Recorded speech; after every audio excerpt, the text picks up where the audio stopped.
l'extérieur. Sénégalais de l'extérieur yi il n'a pas réglé leur problème les Sénégalais de l'extérieur bu ñu buggee këyit dañuy am problème suñu buggee extrait dañuy am problème passeport noonu bu benn Sénégalais génnee àdduna pour indi ko Sénégal c'est tout un problème jafe-jafe yi ñuy dund ci yooyu ak contrat yi nga xamante ne ñu ngi koy sous-entendre que ne signé na ko ak ay yenn réew yi ak Union européenne ñuy déporter Sénégalais yi te bu ñu ñëwee Sénégal duñ am kenn ku leen wallu yenn conditions yooyu noonu yëpp donc mun naa xam ne mission bi ñu ko assigné wu moom fayal na ko bu yàgg te musu ko dàq te mi ñu ko fa bàyyi woon donc lii ñëw mu nekk discours bu mu wax rek mu bàyyi ko fa donc mu jëlee ko fa dafay tax ñun ñu questionné wu ne kon les vraies raisons yu tax ñu dàq ko lii la looloo waral ñu ne du ñu bàyyi ba mu ne këtt ne jonn ñu nekk ci di dàqee doo bàyyi ba jaan dem nga topp ci watat bi dañ xoddeeku balaa ñoo lakkale pour une première fois sur une question politique bu demee nii que Sénégal jéem a def lu ñu woowee prévention parce que suñu réew mi nag tamit jàmm lañ fi bëgg et ces questions de troisième mandat ñun defe naa dépassé woon nañ ko bu yàgg mais problème bi mooy kenn dong moo ko mën a régler muy Macky Sall te du kàddoom ndax lu mu wax waxeet ko lu mu waxaat waxeetiwaat ko ma 5 ans laay def waxeet na ko du ma fal sama rakk nominé na rakkam mu jël pétrole bi ne ko du ngaañ toog ñëpp torox du ma def lii du ma nommé tant de ministre du ma def li gestion gabégique bi dama koy wàññi kàddoom lañ mënul jël ñun mu am poids ci suñu ay analyse parce que kàddoom amul poids parce que fu mu ko waxeet na ko benn acte la ñuy xaar mu posé ko pour régler cette question définitivement mooy que d'abord mu démissionner de son secrétariat général lu partem pour wane ne il n'est pas le candidat de l'APR bii di ñëw loolu kese la mun def na posé acte boobu Sénégalais yi xam ne kii amul volonté dem pour un troisième mandat leneen loo fi gisaat lu ne rek spectacle la soit il fait de la sonde xool na askan bi ni ñu koy gisee parce que bu ñu fàttali ko 2013 Moussa Cissé Lo doon na def sonde bi di génn naan bu ñu neexee ñu def 7 ans parce que ci constitution bu 7 ans la ñu waat bu ñu neexee ñu def ko au même moment président di génn di wax ne man 5 ans lay def au même moment muy kii di wax 7 ans la kii di wax 5 donc da ngay jàpp ne kon en tout cas manipulation am na ci yooyu am na ci foyer askan bi am na ci te léegi nag ñun duñ bàyyi ba mu ne ñëw nag dal suñ kaw nag ñu naan waaye xamoon nañ ko na gën a régler cette question démissionner après problème mu dauphinat wu APR loolu ñun toppatawuñ parce que loolu affaire parti la mais ñun li ñu ñor mooy tant que il reste secrétaire général wu partem moom mooy candidat wu partem donc pour régler cette question de troisième mandat ne poser cet acte Sénégal yëpp am jàmm ñu nekk ci leneen alors Babacar ñu ngi koy Thiat mu ngi koy wax léegi ay kàddu kese doyul alors mais la question que beaucoup de Sénégalais se posent mooy ndax constitution bi réellement may na président Macky Sall mu am ñetteelu mandat ou pas. waaw xam nga question bi nga posé boo xoolee Moundiaye Cissé directeur exécutif de l'ONG 3D def ci génn def ci sorti d'ailleurs ma koy nuyu de passage Moundiaye Cissé ak Valdiodio l'ONG 3D parce que ñoo ngi def liggéey bu am solo alors Moundiaye Cissé dafa ni gis nga problème mu troisième mandat bi c'est-à-dire du constitution moom moo koy régler c'est-à-dire il faudrait que ñu xool esprit loi bi lan moo taxoon ñu ni dañuy tënk li nga xam tey moom mooy mandat présidentiel ci ñaari mandat ba pare Moundiaye Cissé wax lu am solo parce que nee na du conseil constitutionnel du mbir mi du question de droit maanaam du ay constitution bi bind nañ ko mu leer rek du ay interprétation parce que tey conseil constitutionnel nekkul solution bi parce que bu ñu fekkente ne dañuy basé wu rek ci conseil constitutionnel Macky Sall mun na am troisième mandat parce que loolu boo xoolee Macky Sall le président de la République bi mu saisiré conseil constitutionnel di ko laaj ne ko est-ce que mun naa wàññi sama mandat de 7 à 5 ans dafa am ñaari considérants yoo xam ni ci décision bi conseil constitutionnel rendre dafa échappé Sénégalais yu bari bu après ngeen xool considérant 26 ak considérant 30 ci considérant 26 bi conseil constitutionnel dafa ni le président de la République loi bu ñu koy defar dafay mënul régir loo xam ne ñëwagul loi mënul wax ci loo xam ne ñëwagul donc 7 ans yi ñun prévoir ko woon loolu la ko wax ci considérant 26 bi nga xoolaat bi gën a am solo sax considérant 30 bi mu ni le président de la République yow sa mandat bi en cours la nouvelle loi mënu ko régir donc mandat en cours bi constitution bi du ko jël en compte xaw ma ndax yéen a ngi may suivre considérant 30 bi dañu ko sa mandat bii nii constitution bi mënu ko jël en compte donc kon mandat bi le président de la République di def bu ñu sukkandikoo rek ci conseil constitutionnel duñ ko décompter donc kon tey bu dee mbir mi dañ ko bëgg a def ci mbirum droit donte nag niñ ko bindee ci constitution bi leer na nul ne peut faire plus de 2 mandats successifs c'est très clair mais bu ñu bëggee dugg ci ay interprétation Macky le président de la République bu saisiree tey conseil constitutionnel mën na ko ubbil buntu bi mu def 3e mandat loolu le professeur Babacar Gaye doon dénoncer. Maintenant il faudrait que le président de la République xam benn mbir gis nga loi da ngay xool lan moo ko taxoon jug parce que dañu sonnoon. ci mbirum parce que volonté législative buñ ko indee day en fait du bokk ak bee parce que bee amagul woon loi mais bii am na loi. te je pense que ni bu ñu xoolee volonté législative bi maanaam kuy indi loi bi bu mu koy indi c'était pour ñu jéem contraindre président bi ñu def 2 mandats seulement. tout à fait moo tax loolu en fait je vous rejoins parce que le constituant. boo xoolee esprit bi li taxoon mooy am na fi 23 juin coow dem nañ ci quinquennat ñëwaat septennat nombre de mandats yi mu posé problème loolu moo waraloon tey le constituant ne léegi dama koy tënk damay def de telle sorte que président de la République bu fi ñëw. doo am plus de 2 mandats consécutifs. donc kon bu fekkente ni nee nañ constitution bi leerul defuñu ay dispositions transitoires te sax ci mouture bi defoon nañ benn disposition transitoire parce que boo xoolee conseil constitutionnel biñ koy saisir biñ koy jox projet de révision bi defoon nañ benn disposition ne le mandat en cours en fait partie. donc loolu bindoon nañ ko ci projet bi mais biñ ko joxee conseil constitutionnel dafa ni conseil constitutionnel daf ko dindi. le mandat en cours en fait partie loolu conseil constitutionnel dafa ne nañ ko dindi parce que nee na loolu bu ñu ko ci bàyyee dafay xaw a spécifique te loi dafay particulier te comme constitution bi c'est pour tout le monde c'est impersonnel mënuñu ci bàyyi disposition boobu donc bu ñu duggee ci ay interprétation rek ça peut poser problème mais nañu rester ci li nga xam te moom mooy principe. mais Babacar li nga def nii léegi interprétation la parce que li nga doon wax léegi. c'est hypothèse d'interprétation du conseil constitutionnel mais constitution bi c'est du français yaa ko wax léegi nul mooy ñëpp kenn. ne peut exercer plus de 2 mandats consécutifs. tout à fait ça veut dire dans le nul de 5 ans. fan la 5 ans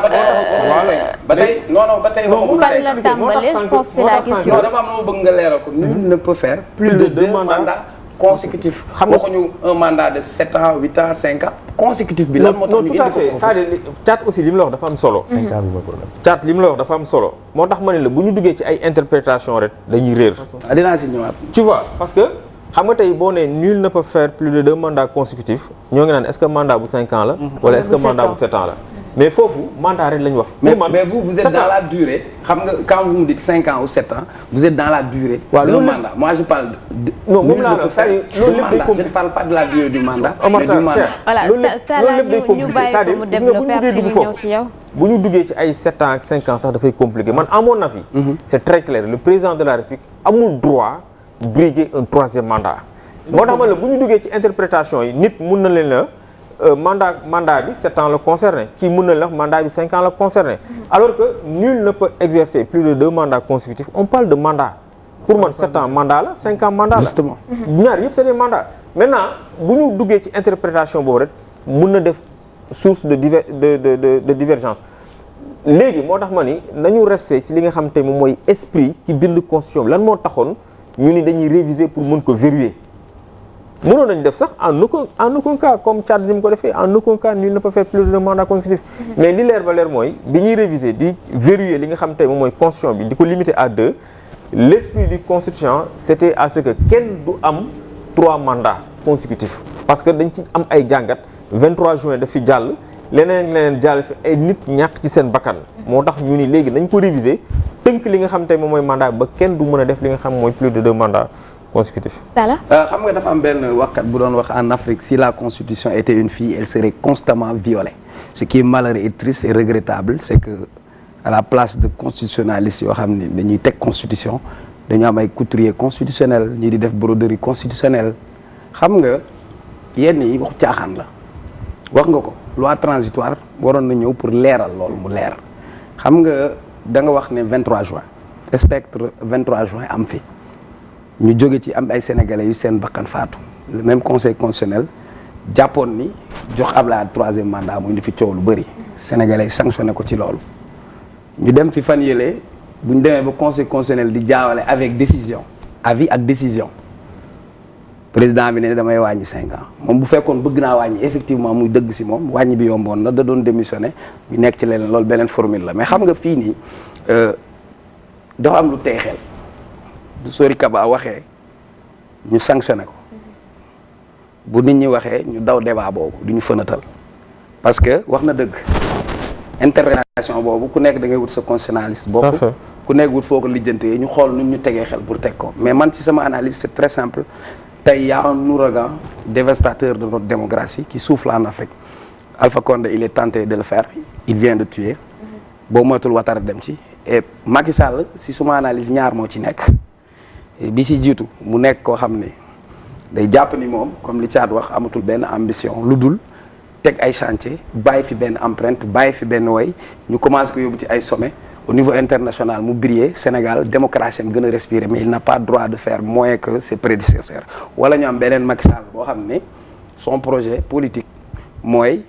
wut benn porox ndollu pour jéem ci jaar te loolu su ko defee il mènera le Sénégal vers le chaos parce que li ñu amoon 23 juin donte yàlla def na sutura am na ay bakkan ci faat mais fii ñu jëm ci contexte politique bii ñu jëm d'autant plus que dëkk boo xam ne am na gaz dëkk boo xam ne am na pétrole ak instabilité politique bi ko wër moi je demande plus de lucidité parce que bu ñu fontoo te bu ñu yàpp sénégalais parce que français dafa set xale yi sax jàng nañ ko kenn mënatul def lu ëpp ñaari mandat yu toppante loolu dafa leer ba fa mel ni ñu ne hôpital bi kenn mun fee wasin ñaari yoon boo xam ba ngaa wasin am ay seex wala nga wasin am ay benn doom mais daal wasin la c'est-à-dire ce débat là c'est pas un faux débat Thiat a parfaitement raison du ñu bàyyi ba egg foofu ñuy wax il faut ñu teg ay sentinelles il faut ñu teel a jóg teel a artu teel a wut suñuy mbolde teel a wut suñuy yat te xam ni sénégalais yi li ñu wax ci seen démocratie fi mu toll nii ku am ñaari mandat may ñu nga jox sa morom bu la neexee nga ñëwaat bu fekkee sa âge may na ko mais bu fekkee nii la ñu continuer di ñu tuur lëndëm di créer un faux débat d'autant plus que man conseil constitutionnel boo xamante ni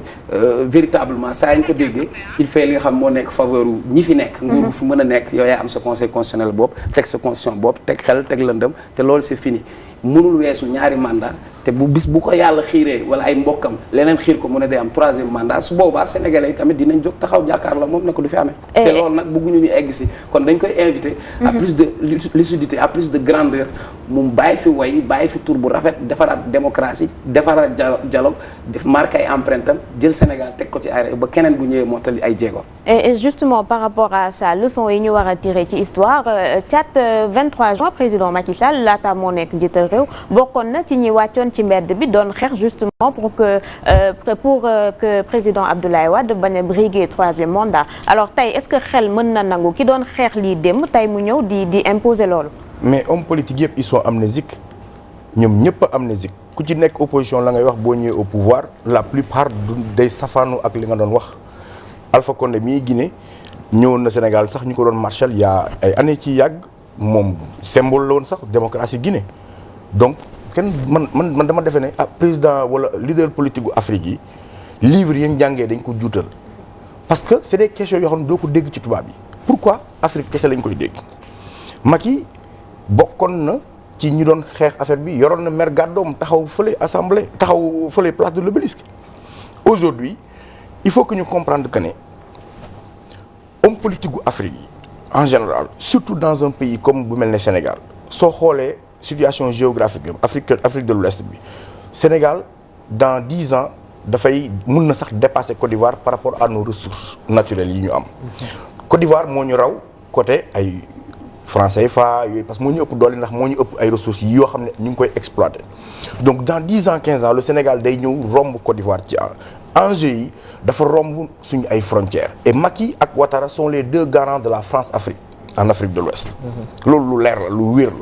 la ñoom ñaar ñoo fi teewal France ci seen doxalin ci seen waxin la preuve africains yi ñu ngi bëgg a dem ci beneen moo ne ñoom il persiste di insister que ne duñ ci génn parce que France CFA bi la ñuy téye tey ñuy wax waxu gaz ak pétrole Sénégal démb gis naa Russie moom dugg na ci danse bi parce que moom it Poutine bëgg na moom it wàllam ci gaz bi ak pétrole bi donc ce qui se passe mooy que ne Macky il faut que mu surveille ses arrières son petit frère le prochain président mais du yomb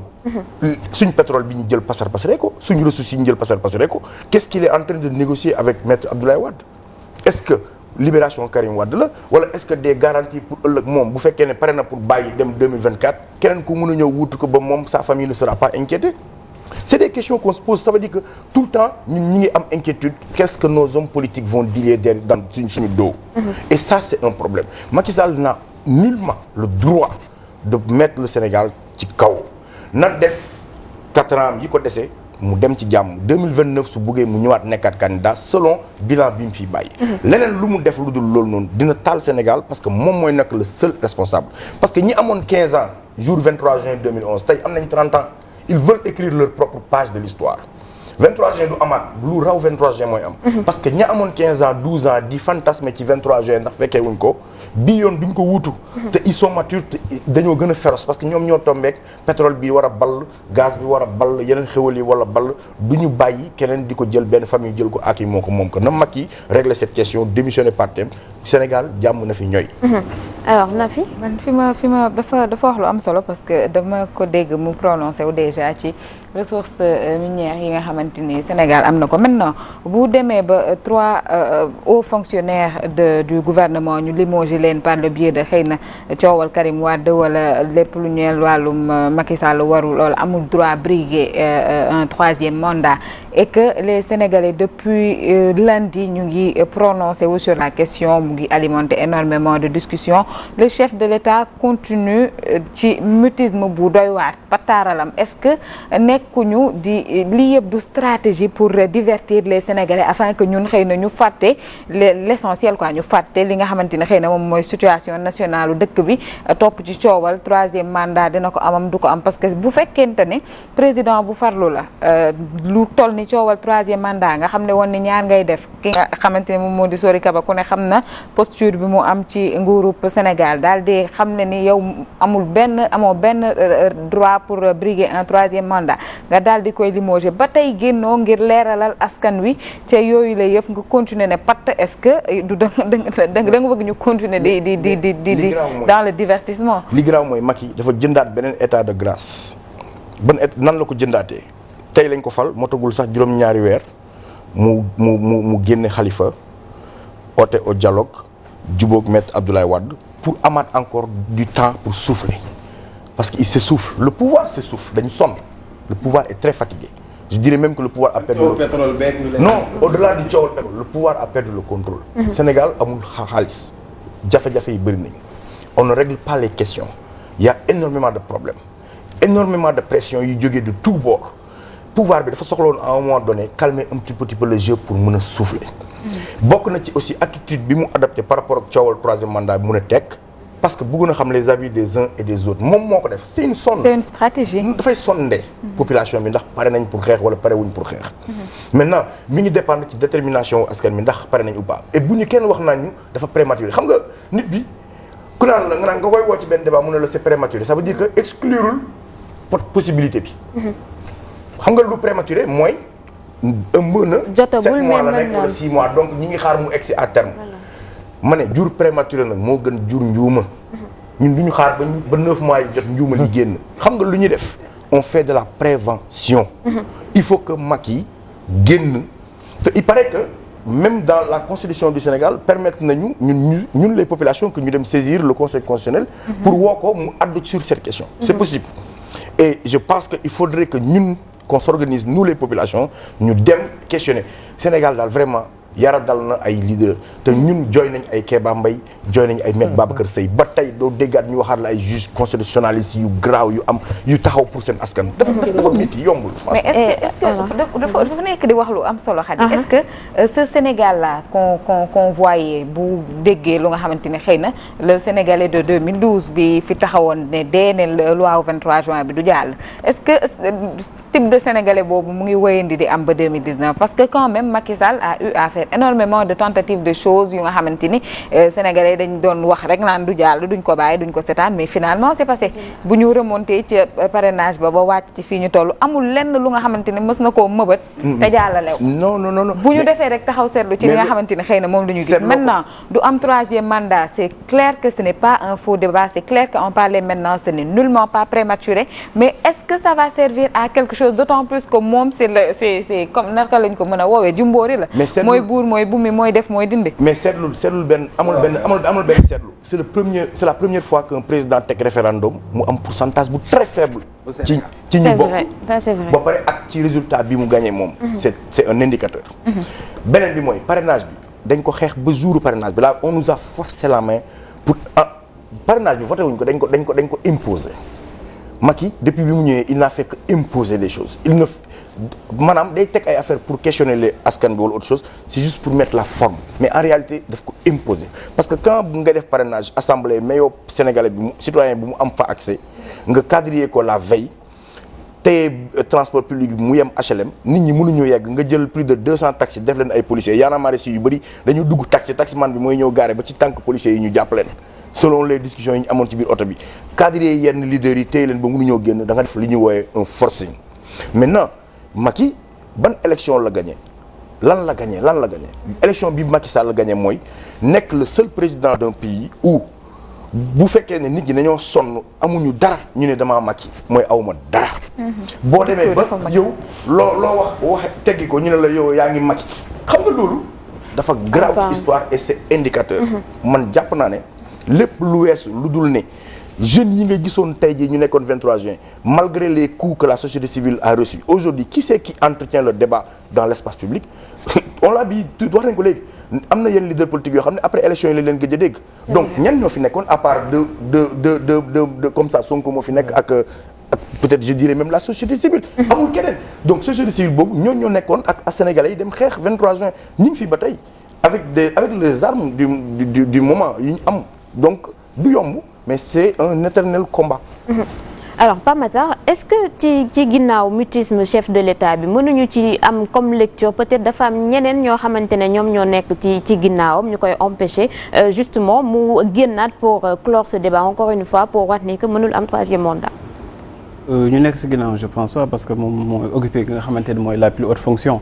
tey bu ñuy wax ce débat c'est-à-dire man je suis de ceux qui pensent que même bu nekkee sax nekkul loo xamante ne lu prématuré en fait c'est un débat malheureux parce que bu ñu xoolee bu ñu respecté rek suñu bopp respecté aussi ñi nga xamante ni moo war a nekk ñi nekk conseil constitutionnel il y a pas possibilité ñiy wax troisième mandat français dafa leer te sànq ñi ngi koy waxtaanee volonté législative wala volonté constituante bi aussi ñëpp xam nañ ko c'est de faire en sorte que mandat bi bañ a nekk 3 mandats mu nekk 2 mandats et puis je pense que Macky Sall aussi doful jine jàpp ko xam nga koo xamante ni yow jógewoo fenn yaa ngi woon Sénégal fii gis nga lu xew 23 juin gis na aussi détermination d'un peuple gis na aussi li nga xamante ni moo nekk di xew Guinée gis na yeneen ak yeneen et puis dafa am yoo xamante ni je crois que il faut que ñun aussi ñu bañ a topp li nga xamante ni mooy stratégie politique Macky Sall parce que boo seetloo Macky Sall du koo xamante ni dafay wane fu mu jëm musul wane fu mu jëm ba muy def référendum bi dafa bàyyi ba muy def discours à la nation c'est le jeeg saa rek dañuy def référendum dafa caché son jeu jusqu'au dernier moment donc kooku yaakaar naa bu nekkoon kii sondé askan bi du yónni ki nga xamante ne mooy Sori Kaba et puis parfois aussi politique yi dañuy am ay coups bas yoo xamante ne doo comprendre le gars dégg nañ si yenn information yi que dañ ko limogé woon maintenant xam na ni limogeage am léegi mu nekk en cours mu commencé di génn def yenn affaire pour se victimiser gis nañ ko ci ñoom da ngay gis koo xam ne day nekk ci Macky Sall lu ñu wax ci opposition mu génn saaga opposition bis bu ñu ko dàqee mu génn taxaw ni révolutionnaire taxaw prôné république des valeurs wala taxaw prôné yoo xamante ni kenn du comprendre da ngay naan attends kii moo nekkoon bërki dem boo xoolee enregistrement yi ngay xool vidéo mi mu doon def ak déclaration yi mu doon da ngay naan est-ce que même nit ki la donc dafa am yu bëri yoo xamante ni politique yi dañuy fooy xelu askan wi je crois que il faudrait que parce que xam nga dañ koy wax ni le pouvoir arrête le pouvoir te peuple bi moo war jëlaat pouvoir bi peuple nan la koy jëlee fexe ba am benn masse critique bu forte loolu kese moo war a tax ba Sénégal yenn débat yi duñ si dugg yenn kii aussi duñ si dugg sinon toog fii di xalaat nagam conseil constitutionnel dina ko def ak du ko def hypothèse yi duñ jeex te buñ leen mayee sax porte loolu bu ñuy xalaatee ni lii c'est possible ak c'est pas possible dañuy tax ñoom ñu am fit parce que supposons ñu organiser benn manifestation boo xamante ne dañu ni pour un pressenti wala benn supposé 3e mandat 5 personnes dem fa nga defeen saa du toog xool imagine ni kon gars yi kon 5 personnes noo fa dem donc ils ne sont pas légitimes est-ce que duma ko jéem essayer les Sénégalais sont pour que ma def 3e mandat donc am na yu bëri yoo xamante ne je crois que il faut que ñun aussi ñu jéem koo dépasser ba ñu dugg ci piège yi nga xamante ne mooy homme politique yi am na ay questions yu bëri yu fi nekk yoo xamante ne war nañ ko régler pétrole bi ñuy wax 94 milliards yi ñuy wax ñu jéeg saa benn nit bu ñu envoyé fële mu ñëw toog def benn déclaration ñu limogé ko ñu commencé di ñuy wax 3e mandat alors que am na ñeneen ñu fi yàgg wax ni Macky Sall du def 3e mandat kenn dàqu leen donc am na yoo xamante ni aussi nañ def taxaw seetloo rek xool ñu fi jot a wax ni Macky Sall def 3e mandat ndëgam ñoom ñëpp dañ leen dàq. est-ce que dañuy nangu koo xamante ni il veut se faire passer pour une victime wala koo xamante ni circonstances yi wala calculam moo tax ñu bëgg ko jàppee victime ba ñun dañuy topp ci loolu taxaw di naan 3e mandat dina am wala du am. mais je crois que bu ñu xoolee bu baax a baax parce que 2 mandats lu ko Cheikh Omar wax la. 2 mandats nañu wax waxul 5 ans waxul 3 ans te alinéa boobu foofu la yam. après beneen alinéa mooy ñëw di wax problème mandat bi ñaata durée mandat bi ñaata année la et puis il faut que ñu jéem a dépasser yooyu quoi ñu jéem a jàll ci li nga xamante ni mooy li nga xamante mooy question sociale yi parce que dëkk bi dafa metti boo xoolee dëkk bi nit ñi chaque jour ñu ngi dee ci accident ñu la plus de 600 personnes ñooy dee par année ci accident. facture courant absolument ça ñu wax facture courant yi ñu ngi wax c'est vrai que électrification rurale bi mi ngi avancé c'est vrai que léegi coupures yi ñu ngi gën a wàññeeku mais factures yi ñu ngi gën a cher mi courant di SDE parce que subvention yu état defoon da ko dindi FMI moo ko exigé. am nañu problème xaalis ba def emprunt obligatoire 50 milliards donc question économique dafa taxaw tey jamono ji étudiants yi nga xamante ne dañu am bac dañu leen war a dugal ci université publique bi nga xam ne dafa fees déjà. pourquoi parce que état amatul xaalis donc am na yu bëri yoo xamante ni c'est des questions yoo xamante ni c'est des questions sociales économiques ñi ngi ci réew bi buñ ko jéem a dépasser di dugg ci question politique yoo xamante ni dañuy exister parce que ñoom ñoo ko bëgg exister. et puis président Macky Sall dafa nekk koo xamante ni du communiquer. coow lu mu rëy doo ko dégg mu communiquer. la seule fois yu muy prononcé wu ci question yu bëri ci à travers ay livres am lay doon boo seetloo livre am bi mu bind ci la dellu ci bañ koy jiñ dëmb si la dellu ci ay origine am si la dellu ci problème yi nga xamante ni bëggoon na ko wax ñàngal sàll yu bëri wala mu dem bitim absolument yu bëri yoo xamante ni bu ko bëggee régler dafay bàyyi ba après fekk kenn xalaatul dina wax di wax jooju mu jug wax ko parce que dafa nekk koo xamante ni aussi dafa nekk booy xool ci politique mën nga ni dafay suivre li nga xamante ni mooy l'art de la guerre bu Sun Tzu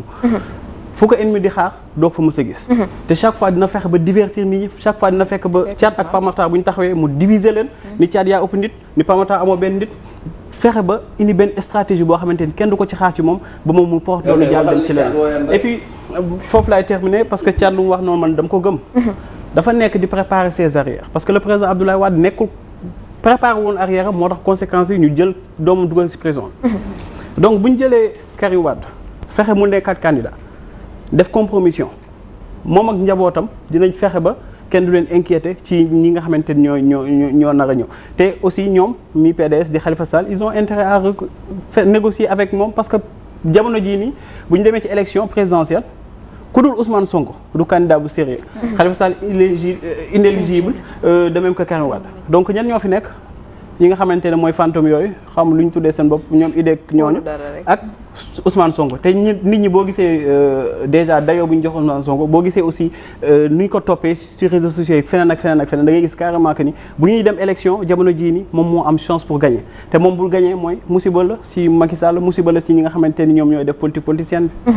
alors si on comprend bien peut-être c'est pour divertir ba nit ñi fàtte li nga xamante ne mooy vraie préoccupation yi alors si c'est dans ce cas peut-être ñoom Thiat ñu ngi koy jàppale bu baax ñoom ñi nga xamante ne gëm nañu réellement que intention wu briguer 3e mandat la. en tout cas que ce soit sonde la ou pas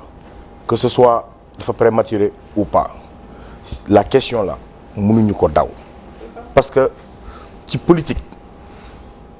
joué wuñu le jeu du pouvoir parce que accepté wuñu moom mu amener le débat. Au contraire il refuse que ñun ñu am ce débat dans l'espace. Mais est-ce que c'est à Macky de choisir aux Sénégalais lan la ñuy waxtaanee ci espace bi.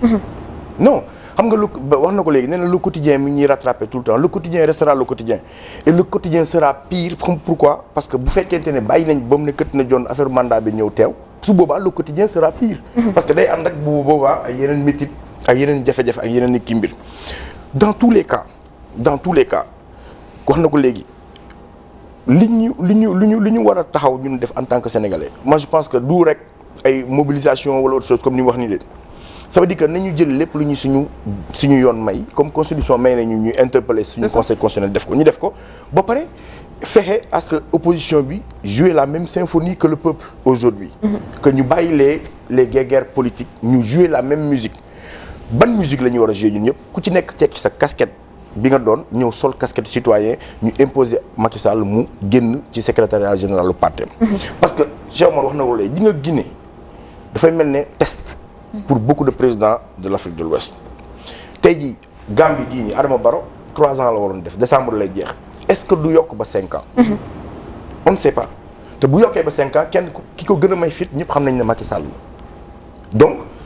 enjeux yi ñoo bëri vraiment mais enjeux yi ñoo bëri quoi te fi ñu nekk ak fi ñu toll Sénégal am ay xéwal am ay ressources dafa soxla décoller soxlawul di dellu ginnaaw. di régresser waat démocratiquement. et régression démocratique bi ñi koy def tout le temps c'est les hommes politiques parce que le peuple il a toujours été calme le peuple a toujours été en avance sur ces types de politiciens. parce que c'est le peuple qui appelle même au dialogue c'est le peuple qui sort quand il le faut c'est le peuple qui préserve ses acquis démocratiques ce ne sont pas les élites. peuple bi mooy préserver tout le temps les acquis démocratiques parce que à chaque fois bu ñu jaaxlee ci suñu assemblée nationale fajaluñu suñu mer ñun ñoo génn fajal suñu bopp suñu mer kon ñun élus locaux yi lu ñuy jëriñ assemblée ñun lu ñuy jëriñ buñ falee ay nit ñoo xamante ne toujours dañuy toppat seen ginnaaw pour ñoom ñun dem xeex ba ñu waroon xeex ñun pour teewal ñu foofu parce que même députés yi ils ne comprennent pas leur rôle dañ naan la parti bi moom a investir mais bu la parti bi investir ba nga ñëw à l'assemblée tu n'es plus là-bas pour le parti tu es là-bas pour les 400 000 Sénégalais yi ngi représenté donc grand man je pense que ne c'est pas débat bi mënuñ ko éviter. peut-être que buñ ci attardé wu trop il y a plein d'urgence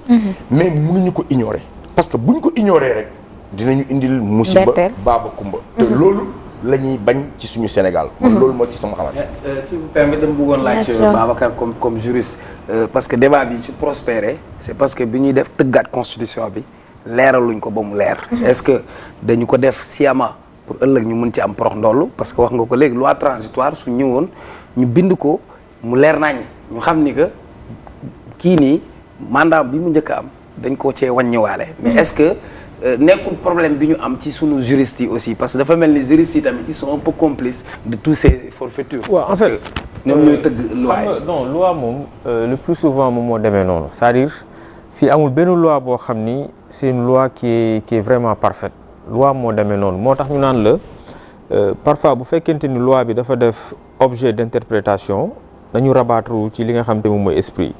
parce que loi c'est la lettre et l'esprit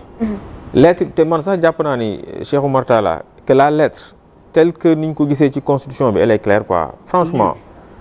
man pour man même lettre bi niñ ko bindee niñ ko xaatimee c'est tout à fait clair le mandat est de 5 ans ñu demaat ci deuxième alinéa boo xam ni Pape moo ngi koy wax léegi nekkul sax ci même phrase bi ne nul ne peut faire plus de 2 mandats consécutifs di nga dem ci yeneen dëkk comme Tchad dañ naan la en aucun cas nul ne peut faire plus de 2 mandats consécutifs donc loolu lépp da ngay gis que ni l'esprit c'est pour faire de telle sorte que munoo briguer li ñuy wax xam nga en fait un 3e mandat maintenant professeur Babacar Gaye li ngay posé wu nii daf ko wax parce que boo xoolee aussi il y a pas amul benn disposition transitoire entre nous bu ñuy waxtaan rek constitution bi ni ñu ko rédigé nii xam nga sànq nee naa la boo xoolee am na ñaari considérants yoo xam ni conseil constitutionnel bi ko le président de la République saisiré di ko laaj ndax mun na ko wàññi ni mu ko tonton ci ñaari réponse yi mu ko jox ci ñaari considérants yooyu tey ça je vous le dis le président de la République bu saisiroon tey conseil constitutionnel dina ni ko am nga possibilité briguer un 3e mandat. D'autant plus que aussi ci constitution bi professeur Babacar Gaye il avait alerté il n'y a pas de disposition transitoire donc ça va être un débat juridique tey juridiquement Macky le président de la République mën na porter ce combat te bu ko porter woon il y a des possibilités mu jàll mais moralement c'est pas concevable. mais Ismaïla Madior wax na ko nee na en principe Ismaïla Madior. waaw le couturier constitutionnel. en fait moo tax ma naan la c'est-à-dire débat boobu bu ñu ko yóbbee ci moo tax sànq man may insister sur le fait que ne bu ñuy sax dugg ci ay interprétation bu ñu duggee ci ay interprétation xaaral parce que dafa am solo gis nga bu ñu duggee ci ay interprétation kenn ku nekk mën nga indi sa constitutionnalisme mu nekk un débat de constitutionnalisme ça nañ ko def un débat de peuple un débat moral justement moo tax parce que le constituant sénégalais lenn rek moo ko motivé woon lenn dong moo ko motivé woon parce que dafa jàngat ci li fi xew yëpp jàngat ci 23 juin jàngat mandat bi ni ñu koy jëlee ci 7 ans di ko indi ci 5 ans jëlewaat ko ci 5 ans yóbbuwaat ko ci 7 ans jàngat li nga xamee ni mooy le précédent maître Abdoulaye Wade mu ni léegi man dinaa def de telle sorte que képp ku fi mënti ñëw doo weesu ñaari mandat bu la neexee nag mën nga dem dikkaat donc pour man bu ñu sukkandikoo rek ci esprit le président de la République amul makaama di def 3e mandat maintenant man c'est vrai que Thiat wax na ko léegi il faut toujours prévenir mais aussi est-ce que dañ war a attardé wu ci débat boobu di ko jox valeur parce que man je demeure convaincu en tout cas jusqu'à la preuve du contraire que le président de la République amul sañ-sañ ne dafay briguer un troisième mandat maintenant nag bu ñu sukkandikoo ci ay précédents nit ñi mën nañu douter parce que waxoon na ni mandat am 5 ans lay def mais gis nañ fu mu mujjee donc ñiy jóg aussi ne dañuy prévenir ñooñu mën nañ leen ko nangul en fait on accepte parce que aussi débat bi mënuñu ko esquiver mais man je veux pas à ce que ñu attardé mais non man soo gisee ma xaw si insister xam nga tey yow da nga nekk ci forum du justiciable maanaam am nga loo xam ci wàllu loi mais am nga sénégalais la plupart ñuy seetaan dañuy dégg rek mais peut-être duñ comprendre mais xam nga tey bu ñu waxee constitution mooy charte ndeyu réew mi mooy tey mën nañ ne boo ñëwee ci islam ni nga xamante ni nañ la alxuraan si lañ tënk lépp constitution biñ koy tëggaat def nañ fi référendum mu def fi ay points ñu expliqué xam nga tey boo demee dëkk bu mel ne Angleterre seen constitution du këyit bu ñu bind parce que tey dañu am seen benn tradition boo xam dañuy dem bu continuer ko ba wéy ci ba respecté ko bi ngay wax sànq da nga wax Ismaïla Madior Fall jàngal na fi ñu bëri droit constitutionnel man mii jàngal na ma droit constitutionnel mais tey suñu problème bi ñu am balaa ngay wax constitution ñoom moo nekkoon le conseil juridique ñoom ñoo ci nekkoon te xam nga kiy tëju di defar pexe bi muy nas pour wëñ mën a jaar ci bën boobu wala benn porox ndoll bi moom moo ko xam dafa mel ni nga jël benn maçon ne ko kaay tabaxal ma fii laay def sama coffre-fort fi mu la tabaxalee xaaral dugg ci bu léegi pour bañ a dugg si interprétation pour sénégalais yi seetaan comprendre xam ba si seen ñoom ñu édifier leen mooy dañuy defoon référendum bi ñuy def référendum bi ñuy tëggaat am benn article boo xam ne dañ ci leeral parce que sénégalais yi dañu jote woon ak Ablaye Wade ci débat boobu indi fi ay affaire non rétroactivité indi fi ay constitutionnaliste jël nañ fi sax benn constitutionnaliste mu jóge France ñëw ne du am ñii ne day am ñu def ko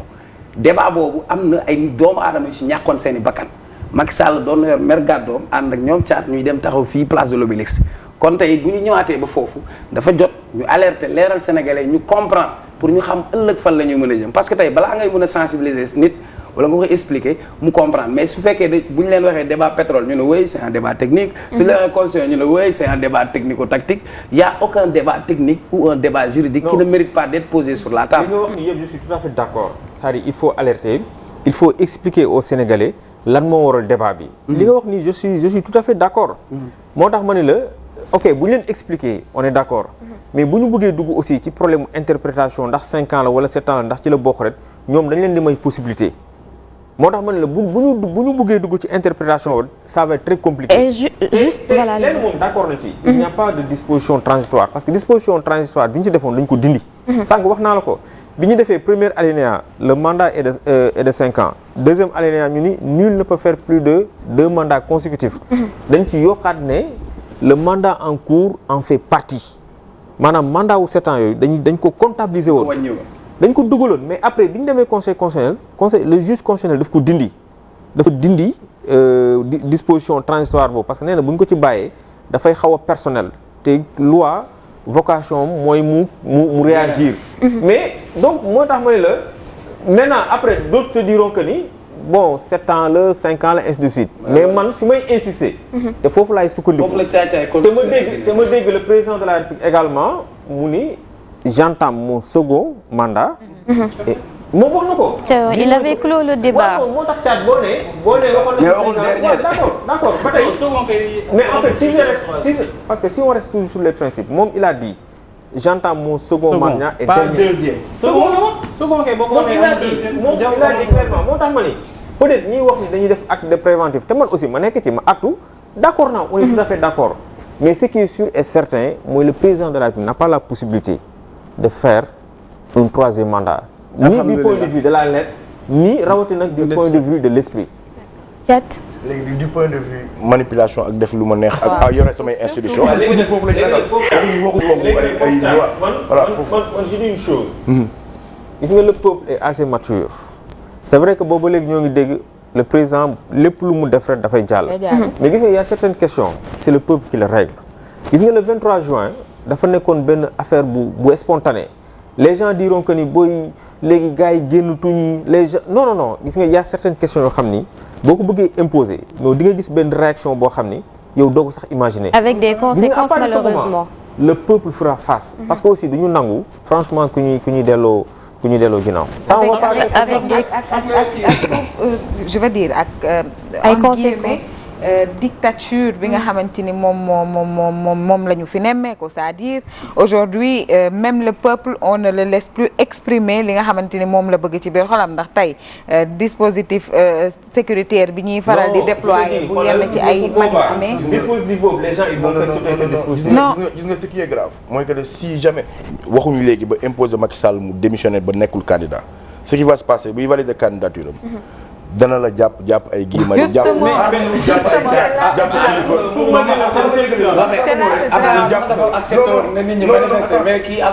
dañ ko bett te Macky mënuñ ko bett parce que xam na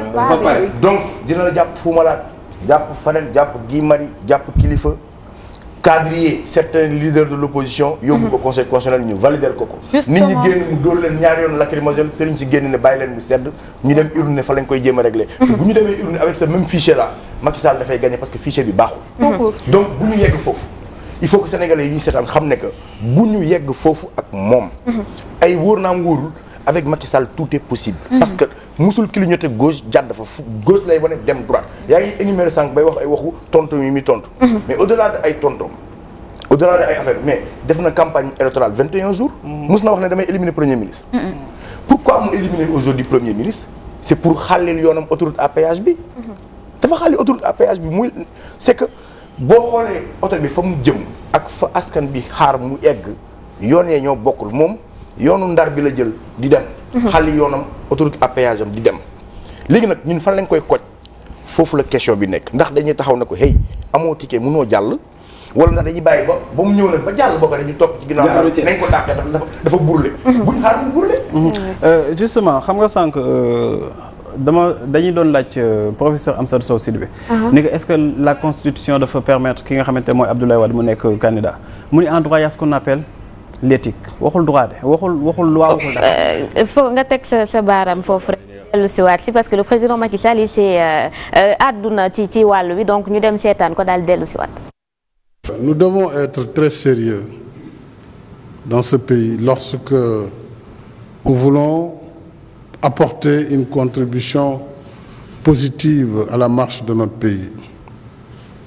Je suis encore à mon premier mandat qui finira en février 2019, plus précisément en mars-avril 2019. Nous avons, il y a un an, engagé une réforme majeure de la Constitution par voie référendaire. Justement, c'était pour arrêter le débat, puisque nous avions une majorité totalement qualifiée au Parlement, mais nous avions choisi de consulter directement le peuple sur une réforme très sérieuse, très constructive, très consolidante de la Constitution, pour régler principalement la question de la durée et du nombre de mandats du président de la République, ainsi que du mode d'élection. Et cette question a été définitivement fixée dans cette Constitution. D'ailleurs, en 2016, ce dont il était question, c'était moins le nombre de mandats que la durée. On devait passer du septennat au quinquennat bloqué.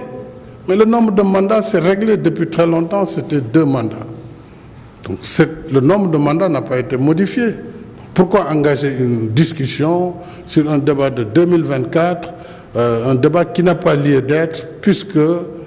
je suis dans la logique de ne pas dépasser 2 mandats si le peuple sénégalais me fait confiance en 2019. Donc ce débat, on ne doit pas nous faire perdre du temps. di remercier waa Dakaractu bu baax a baax ci élément bi ci élément bi nga xamante ne moom la ñu seetaan mu mel ni que lépp leer na que président Macky Sall tëj na débat bi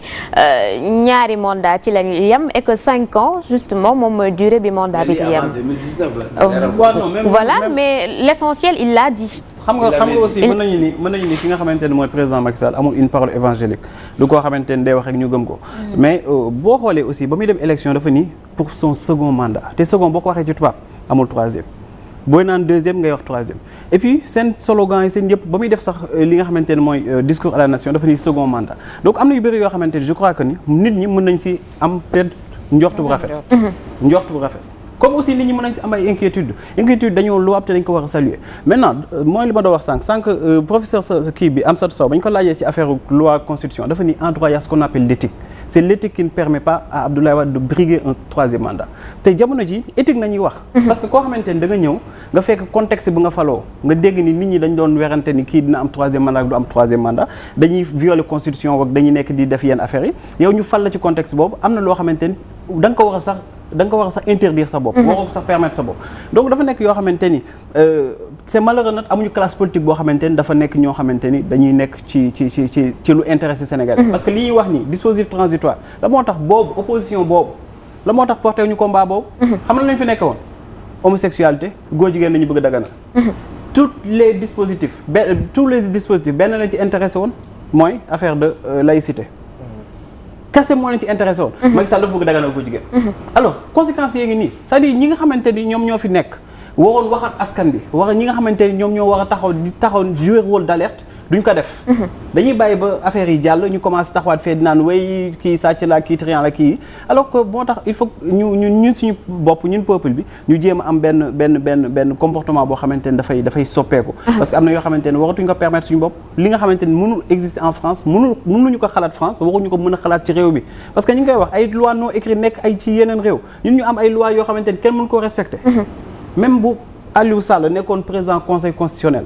rekk jeeg doom ji ñoom ñëpp ñu dugal leen conseil constitutionnel nul ne peut faire 2 mandats consécutifs nul boobu noonu jeexal na wax du Macky Sall du kii mandat bi bokk na ci bokk ci xam nga yooyu yaakaar naa ne sax ñun ñoo leen commencé sax di may fit ñuy taxaw di yàpp sénégalais mais am na yoo xam ne bu si yeggee du sëriñ mooy wax ba ñu bàyyi du lenn mooy wax ba ñu bàyyi boobaa dinañ xam ni du dispositif aussi sécuritaire boo xamante dina tax parce que nit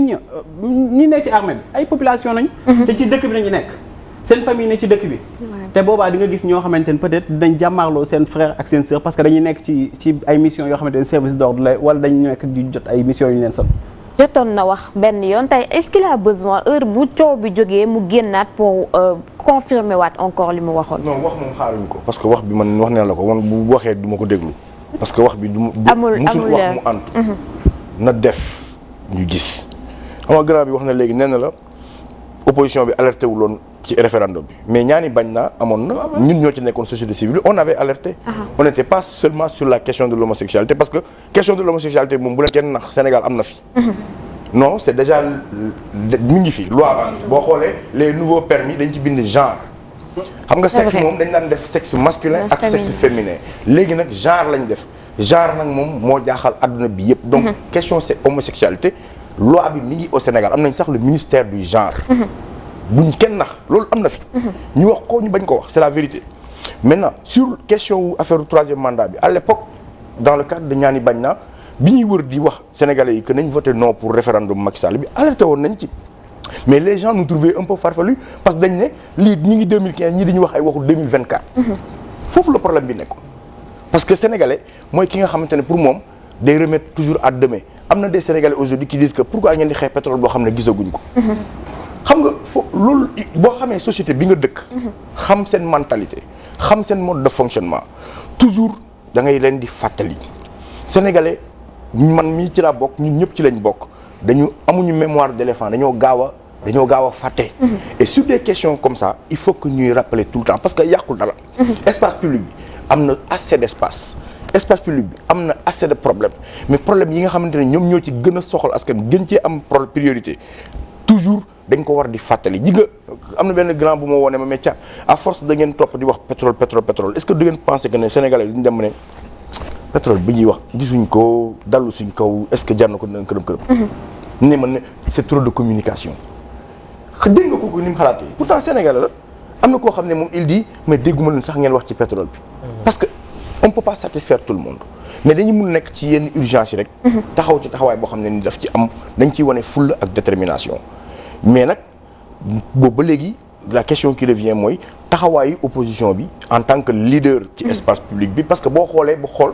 en réalité société civile bi moo gën a def rôle opposition au Sénégal que leader politique yi. encore que ban société civile. parce que société civile bi fi nekkoon démb genn wàll yëpp dañoo tasaaroo dem bootu ci wetam. oui quand je dis société civile c'est que les nouvelles figures yu bees yu gis c'est les Guy Marius Sagna c'est Y'en a marre c'est les Karim c'est autres ñooñu la ñuy gis aujourd'hui ñu taxaw ci lu bëree bëri ci question yu préoccupé population yi lu bëri. li ko waral du dara lu dul ne réew mi tout le monde a compris aujourd'hui que même la presse sénégalaise elle doit suivre. Moi je me rappelle à l'époque en 2011 la presse avait joué un rôle mais bu garaaw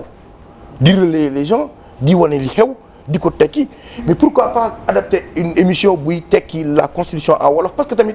français yi seen constitution ñoom français lañ ko bindee chinois yi bindee ko chinois ñun suñu bos ñu bindee ko français mais man sama nijaay ba toog ca mbadaxun déggul tubaab nga naan ko ay mandat renouvelable une fois mais mënu ko dégg xamul loolu est-ce que jot aussi bind nañ ko ci wolof bind nañ ko ci wolof mais nit ñi mënuñu sax lire. da nga jàng wolof alphabétisation jàngoo ko xamoo nañ koy def ay audio di ko yónnee ci clé USB yi di ko tasaare wasaare ko nit ñi xam lan la constitution bi di wax parce que Cheikh Anta Diop waxoon na ko gars yi dañ ñuy ndax di làkki tubaab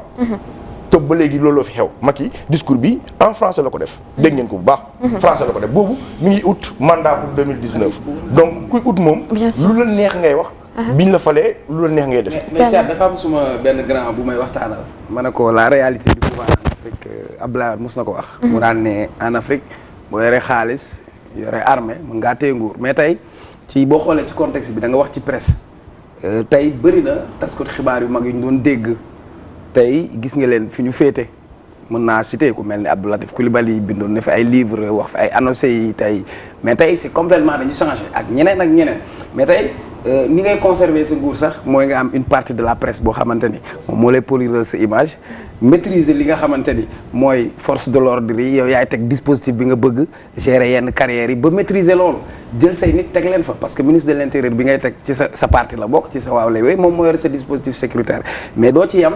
tey même ci constitution bi sax yaay wut say juriste bopp wut say constitutionnaliste bopp donc tey jeu politique bi li Pape Matar doon wax la refaire la guerre mais am na ñoo xamante ne ils sont dans le machiavélisme politique c'est-à-dire quand tu me parles d'éthique ou de morale ou d'esprit ou de lettres ça les importe peu ce qui les importe mooy comment faire pour atteindre leurs objectifs au prix même de se tourner à dos le peuple wax nga dëgg quand on dit il gère ses arrières parce que tey il y a eu beaucoup de scandales dans ce pays mais au-delà des scandales dans sa gestion aussi am na ñoo xam ne dal na seen kaw am na ñoo xam ne tëj ne leen ci kaso reconfiguration politique boobu tey bi mu dindee poste premier ministre tey mën na si am erreur fatale politique parce que dootul am benn fusible bi mu ngi jéem a xool au-delà de sa personne nan lay régler le dauphinat de son parti parti c'est pas structuré amul ku mot ku dayoo koo xamante ni mën naa lijjanti ay mbiram est-ce que du ko pousse tey parce que tey bu fekkee nit ki amul yenn garantie yi bu xalaatee ni parce que dafa mel ni ngay xeex a tàppe bu la xasee bu kottu su ko leeree ni bàyyi kottu bi nga rey ko non day jafandu dootul bàyyi kottu ko te loolu laay ragal tey psychose boobu ñu war ko am alors qu'on devrait l'inviter quand même pour mu marquer son empreinte def ay réalisation tey mu ngi indi ay train ak yeneen jéego nga xam ne day féex bu fi jógee keneen ñëw jottali bu ko neexee mën na def à la Poutine après mu toogaat ba saa ko neex mu ñëwaat. li wax xam nga mu am importance. Qui répond de la politique générale du gouvernement à l'Assemblée kan c'est qui ah amatul donc amatuñu sax ki nga xamante ne ni moom mooy doon interlocuteur u peuple bi à l'Assemblée nationale parce que Macky supprimé na le poste du premier ministre. moom du moom mooy dem assemblée di addu premier ministre bi waroon nekk chef de gouvernement. yore politique générale bu gouvernement bi. waroon dem assemblée addu ci kanamu pencum ndaw réew ma supprimé na ko loolu dafa renseigner ci lu bëri. attention. il a calculé son. le problème de dauphinat au sein de son parti se pose. kan mooy numéro 2 APR. kenn xam ko ba pare beneen bi gën a garaaw ñu naan non il est dans une coalition vous pensez que aujourd'hui Macky Sall dinay war a dem 2024 bàyyi waa PS ñu gérer les rênes du non mais attention il faut être sérieux et puis l'instabilité qu'il y a dans la coalition Benno Bokk Yàqal Sénégal avec le décès de Ousmane Tanor Dieng dafa am lu garaaw dafa am plein de trucs yoo xamante ne mi ngi xew au sein de ce truc regardez El Hadji Kassé bokk na ci ñi doon bind les discours de Macky. Aujourd'hui boo ma lire les discours bi moi j'entends El Hadji Kassé pourtant beneen discours la jàppkatu jaan koy rek discours la doon bind discours lañ ko dàqee ce qui veut dire que aujourd'hui Macky ay mots si c'est ay discours c'est hyper bien choisi attention c'est un jeu man du ma attardé wu ci discours dégluwuñu ko mu wax parce que waxam encore une fois wane nañ ne histoire bi wan nañu jox nañu ndam ci ne kii waxam bul ci dóor sa doom. li ñuy xaar mooy mu poser acte bu fort maintenant calcul politique yi au-delà de ces arrières. acte bu fort boobu parce que boo xoolee seen proposition aussi am na ay limites parce que bu ñu bëggee def un mauvais procès au président Macky Sall rek boo ñëwee bu démissionné ci li nga xamante mooy secrétariat exécutif parti am. mais mën nañ dem ba ci veille bi ñoom ñu taxaw ni ñoom ñoo ko kii lu mu tuddati ñoo ko investir. non léegi xam nga li fi may wax ak ñu noonu xam nga loolu beneen cas de figure bi ngay wax noonu loolu mbirum parti la. mais moi je parle de Macky Sall man bi toog ak man en 2011 QG Y'en a marre mu toog ci fauteuil ma toog janoog moom ma posé ko question est-ce que di nga démissionner sa parti mu ne sama second mandat dinaa démissionner parce que je ne serai plus candidat. man dama ko woo parce que loolu daf ma ko amal man àq la dafa toog wax ma ko man personnellement ma relayer ko Sénégalais yi donc dafa war a ñëw def boobu rôle. dafa war a def loolu moo xam ne ni moom kàddoom la daf ko war a sàmm maintenant si fekkente ne au sein de son parti ñu ne moom la ñuy réélire mais loolu kay mooy réponse bi li ñuy laam-laame yëpp dëgg la. parce que wax naa la ko sànq nee naa la 2013 Moustapha Cissé Lo moo doon génn di wax ne ñun 7 ans la ñuy def parce que constitution bi moo ñu ko may si toutefois Macky utiliser son parti pour faire du théâtre en démissionnant et que le parti ne non ñun yow la ñu reconduire pour nga nekk ak suñu candidat ça veut dire que kon ñun am nañ la réponse pour le 3e mandat il sera candidat en 2024. en dehors du parti même bu fekkente ni aujourd'hui le 5e président wala le potentiel 5e président du Sénégal n'arrange pas Macky. Non, il fera réellement tout pour avoir un 3e mandat. Non moom laa la wax instant bi négociation yi pour man jubóowuñu. Justement parce que il faut quand même dire Khady que bu fekkente ne réellement dañu am ab compromis bu ñeel wàllum Macky Sall ak Abdoulaye Wade ci Karim Wade nekk ñu daal di koy